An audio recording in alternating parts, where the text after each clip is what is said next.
በዚህ ፕሮግራም ላይ የተገኛችሁ የክብር እንግዶቻችን አማራ ፋኖ ብሔራዊ ኃይል አማራ ፋኖ አንድነት በጎንደር የሎጂስቲክስ መምሪያ ኃላፊ አርበኛ ሻምበል አምሳሉ፣ አማራ ፋኖ ብሔራዊ ኃይል አማራ ፋኖ አንድነት በጎንደር አደረጃጀት ዘርፍ ኃላፊ አርበኛ ደምሰው፣ እንዲሁም በየደረጃው ያላችሁ የኮር የክፍለ ጦር የብርጌድ አባላት እንዲሁም በየደረጃው ያላችሁ የአድዋ ክፍለ ጦር የንጋት ጦራ ብርጌድ አመራርና አባላት እና የዛሬ ተመራቂዎች እንኳን ለዚህ ቀን በሰላም አደረሳችሁ። እንኳን አደረሳችሁ። አመሰግናለሁ። ከዚህ በመቀጠል እንግዲህ ፋኖነትን በተመለከተ ቅድም አርበኛ ጌታቸው በጥሩ ሁኔታ ሲያቀርበው ሰምቻለሁ። እኔ አንድ ነገር ነው መጨመር የምፈልገው። በፋኖነት ውስጥ ምን ያስፈልጋል ነው። በፋኖነት ውስጥ ምን ያስፈልጋል? እኛ ትናንት ከነበርንበት ዛሬ ላይ ለመድረስ ምን አስፈልጎን ነበር ካልን ራስን መስጠት አስፈልጎን ነበር። እዚህ ላይ የምታዩት ሰራዊት፣ በየአካባቢው የምታዩት ሰራዊት ከነበረበት ዝቅተኛ አደረጃጀት አሁን ወዳለበት አደረጃጀት እንዲደርስ ራስን መስጠት ያስፈልግ ነበር። እስኪ አንዴ ራስን መስጠት በሉ። ድጋት ጮራ አይሰማም። ራስን መስጠት በሉ። ራስን መስጠት ማለት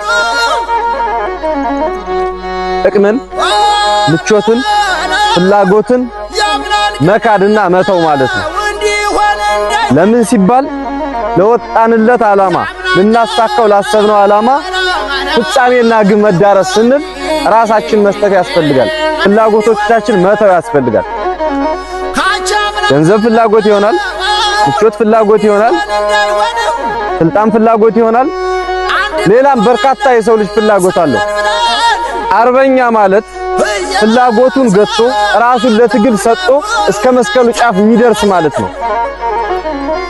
የኛ የመስቀላችን ጫፍ የአማራ ሕዝብ ነጻነት ነው።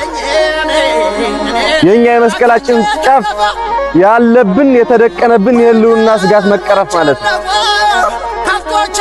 አርበኝነት ማለት እንዳረቡ ሰው ክርስቶስ እስከ መስቀሉ ጫፍ መድረስ ከሆነ በእኛ በዚህ ዘመን ባለን የነጻነት ታጋይ አርበኞች የመስቀላችን ጫፍ የህዝባችን የህልውና ደህንነት ማረጋገጥ ነው። ያለ ማድረግ ራስን መስጠት ያስፈልጋል። ገንዘብን መናቅ፣ ሀብትን መናቅ፣ ስግብግብነትን መናቅ፣ ምቾትን መናቅ፣ ከዚያም ራስን መስጠት፣ ለዓላማ ራስን መስጠት ከጓደኛ ቀድሞ መገኘትን ይጠይቃል። በዚህ ዘመን እንደምታውቁት አማራ ሆኖ አማራን የሚወጋ ጸረ ህዝብ የሆነ ባንዳ የበዛበት ጊዜ እንደሆነ ታውቃላችሁ። ባንዳነት በዚህ ዘመን ብቻ አይደለም ያለው፣ በቀደሙትም ጊዜ ነበረ። ነገር ግን በታሪክ ሲሰነድ ሁለት አይነት ታሪክ አለ። የጠራ ታሪክና ጥቁር ታሪክ። የጠራውን ታሪክ የሚጻፈው ራሳቸውን ክደው ለዓላማ ራሳቸውን ሰጥተው ዋጋ የከፈሉ ጀግኖች ናቸው። አንድ ታሪክ ልንገራችሁ በዚያው አጋጣሚ። በግራኛ መዶራራ ጊዜ ታስታውሱ እንደሆነ ወይም ደግሞ የሆኑ መጽሐፎች ላይ በታሪክ ሲነገር ሰምታችሁ እንደሆነ ግሸን አምባ ተራራ ላይ የተሰበሰቡ የነገስታትና የመኳንንት ልጆች ነበሩ። እነሱን የሚጠብቁም የክብር ዘበኞችም ጭምር ነበሩ። ግራኝ በርካታውን ቀጠና እያጠቃ በመጣ ጊዜ መጣና ያን ቦታ ተራራው ላይ ያሉት ሁለት በሮች ናቸው መውጫ ያሉትኝ። ያን ተራራ ዘግተው ለወራት ተዋጉትኝ። ይወጣል ይመቱበታል። ለረጅም ጊዜ ሲከላከሉት መግቢያ ሲያጣ አንድ ነገር አደረገ። አካባቢው ሌላ መግቢያ በር የሚያውቅ ሰው ፈልጎ ጠየቀ። 1000 ብር እሰጣለሁ አለ። ደበበ የሚባል ኢትዮጵያዊ የሆነ ሰው ለግራኛ መዳደረና 1000 ብር ለመቀበል ሲል ከጀርባ በኩል የድብቅ በር መውጫ የሆነችውን ወደ ተራራው መውጫ በር ከፍቶ አሳያቸው። እየመራ ወሰዳቸው። ለአንድ ወር ያክል ተዋግተው በአርበኝነት ተጋድለው ራሳቸውንም ሀገርም ሲጠብቁ የነበሩ ጀግኖችን ራሱ ተሸንፎ ወንድሞች እንዲያሸንፍ ለ1000 ብር ሲል መንገድ እየመራ በተራራ በጀርባ ሰጣቸው። ያን ያክል ሲዋጉ የከረሙ አርበኞች ባላሰቡት ሰዓት ከፊት ለፊት ያለውን ሲዋጉ በጀርባ በር ወጣባቸውና ከበባቸው። ሲጠብቁ የነበሩ የክብር ዘበኞች ተዋግተው 500 በላይ አርበኞች ተሰዉ። እዚያ ተራራ ላይ የነበሩ የነገስታት ሚስቶች፣ የሹማምንት ሚስቶች ልጆች ነበሩ። እነኛን በሙሉ ያዙና ደፈሯቸው። ያን ጊዜ ምን አደረገች? አንዷ ከነዚያ መሃል አንዷ የሆነች ሴቶቹን በሙሉ ሰበሰበችና ወንድሞቻችን ገለዋል፣ ባሎቻችን ገለዋል፣ ክብራችን አዋርደዋል፣ አገራችን ወረዋል፣ እኛንም ደፍረው አዋርደውናል፣ እኛን ለመጠቀም ያያደረጉን ያሉት። ነገር ግን አንድ ጊዜም ቢሆን ተደስተው ረክተው ሲተኙ ሁላችሁም በተመሳሳይ ሰዓት ተነስታችሁ በራሳቸው ጩቤ አንገታቸውን ቀልታችሁ መጣል መቻል አለባችሁ ብላ መከረች። 500 ሴቶችን ያሳመፀቻቸው። ተዘጋጁ። ያን አድርገው ረክተው ተደስተው ደግመው ሲተኙ 500ዎቹ ሴቶች ተነስተው 500ዎችን የአባቶቻቸውን የባሎቻቸውን ገዳይ አርደው ጣሏቸው። እዚያ ተራራ ላይ ያለው አማጺ 500 ሰው ብቻ አይደለም ወረራ የመጣው በርካታ ሰው ነው። ነገ እንደሚገደሉ ያውቁታል።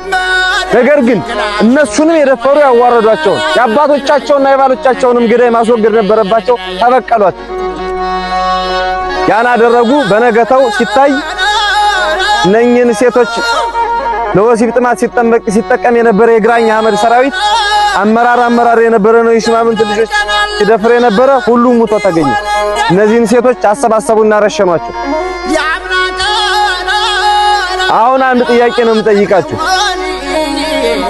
ረሸኗቸው። እነዚያ ሰዎችም ተበሳጭተው ለወንድሞቼ ያልሆን ለወገኖች ያልሆን ለኛ አትጠቅምም ብለው መንገድ መርቶ ያመጣውን ሰውዬ 1000 ብር መስጠቱን ትተው እየመራ ባወጣቸው ተራራ ላይ ገደል ለቀቁት። አሁን ማን ነው ባንዳ? ማን ነው አረኛ? ያቺ ሴት ወይስ ይሄ ወንድ? ደበበ ወይስ ሴቷ? ሴቷ እንደምትሞት አውቃ ግን ለክብሯ ስትል ራሷን ሰጣለች፣ ወይም ደግሞ እህቶቿን ለአርበኝነት ትግል አነሳስታለች። የሀገራቸውን ወራሪ ህዝባቸውንም ያንገላታ እነሱንም ክብራቸውን የገፈፈና የደፈራቸውን ተበቅላለች። ያ ወንድ ግን ለ1000 ብር ሲል መርቶ ወገኖችን አዋርዶ አስደፍሮ መሪዎችን አስገድሎ ያንን ብር ሳያገኝ በገደል ተወርውሯል። እኛ በዚህ ዘመን ላይ ራሳችን ስንሰጥ በዚህ ደረጃ ዋጋ መንከፍልበት ደረጃ ላይ አልደረስን ይሆናል። አሁን ትግል ላይ ስላለን በየከተማው በየጫካው እየተያዘ የሚረሸነውን ታውቃላችሁ። በየመንገዱ የሚደፈሩ ሴቶች እናቶችን ታውቃላችሁ።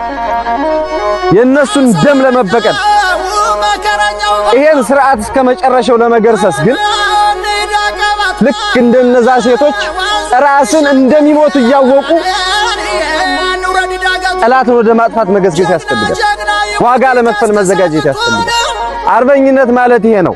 ዝም ብሎ ሙዚቃ ተሰምቶ ተመጥቶ ተገብቶ የሚወጣበት ማለት አይደለም።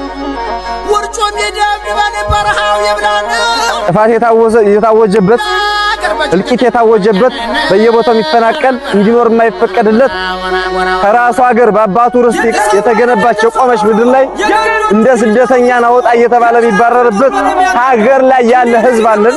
የሱን ደህንነት ለመጠበቅ ራሳችን ሰጠን መታገል መቻል አለብን። ይህን ስንታገል ከስርቆት፣ ከውሸት፣ ከወንብድና፣ ከዝርፊያና የመሳሰሉ ህዝብነን ከሚያስከፉ እታገልልሃለሁ ዋጋ ከፍልልሃለሁ ከምንለው ህዝብ ሊያረቁንና ሊለዩን የሚችል ነገር የሚያደርግ ካለ ይሄን ተቋም ታውቁታላችሁ። ለማንም ምህረት የለውም። ጭንቅላትህን ይልሃል፣ እጅህን ይቆርጥልሃል። እያደረግን ቆይተናል። የዛሬ ተመራቂዎች የምትቀላቀሉበት ተቋም ይሄ ጸባይ ያለው ተቋም ነው። የሰረቀን እጁ የሚቆርጥ ተቋም ነው። አፄ ቴዎድሮስ አንድ ነገር አደረገ። አንድ ሌባ እየሰረቀና እየዘረፈ አስቸገረው። አስመጣው፣ ያዘው፣ ገርፎ ወዮ ድጋሜ ባገኘ እኔን አያርገኝ ብሎ ለቀቀው። ሁለተኛም ያ ሰው ሰረቀና ዘረፈ። አሁንም ተይዞ መጣ። በደንብ አድርጎ ከነበረው ጥፍ አድርጎ አስገርፎ አስሮ ቀጦ ድጋሜ ባገኘ እኔን አያርገኝ ብሎ ለቀቀው። ለሶስተኛ ጊዜ ሰርቆ መጣ። ወንድሜ እኔ ሰው ነኝ። አምላክ እንኳን በአምላክነቱ የሰው ልጅ ኃጢአት ሲሰራ ገሃነም ያስገባል ብሎ ያን ሰው ያንስቶ ሰዓት ላይ ጨመረው። አሁን በዚህ ትግል ላይ ያለ ሰው በስርቆትና ህዝብን በማማረር ደረጃ ከተገኘ ሶስት ጊዜ ምንታገስበትና እድል ምንሰጥበት ጉዳይ የለንም። ምክንያቱም እኛ አርበኞች ነን፣ እኛ ታጋዮች ነን። የሚያጠፋውን ምናስተካክልና ምናርም እንጂ በዚያ ቦታ ላይ ምንገኝ መሆን አይገባንም። ከናንተ የቀደሙ ይሄን ስም የገነቡ በህዝብ ቅቡልነት ያላቸው አርበኞችን ስም እንዳታበላሹ ራሳችሁን ግዙ። ይሄን ነው ማለት የምፈልገው። እንኳን ለዚህ የምረቃ በዓል በሰላም አደረሳችሁ። አመሰግናለሁ ወንድሞቼ። መይሰው ካሳ ሁለተኛ ኮር አመራሮች፣ የአድዋ ክፍለ ጦር አመራሮች እንዲሁም በዛሬው ቀን የወታደራዊ ስልጠና ግዳጃችሁን ያጠናቀቃችሁ የፋኖ ወታደራዊ ምልምል ጓዶች፣ ክቡራትና ክቡራን፣ ከሁሉ አስቀድሜ ለዚህ የምርቃት ዕለት ያደረሰን እግዚአብሔርን እያመሰገንኩኝ ለምርቃት ዕለታችሁ እንኳን አደረሳችሁ እላለሁ። እንደሚታወቀው ህዝባችን ሞት ታውጆበት እኛ የህዝብ ልጆች መድል ልንሆነው ከአጥፊያችን ስርዓት ጋር አንገት ለአንገት በመተናነቅ በአሸናፊነት መንገድ ላይ እንገኛለን።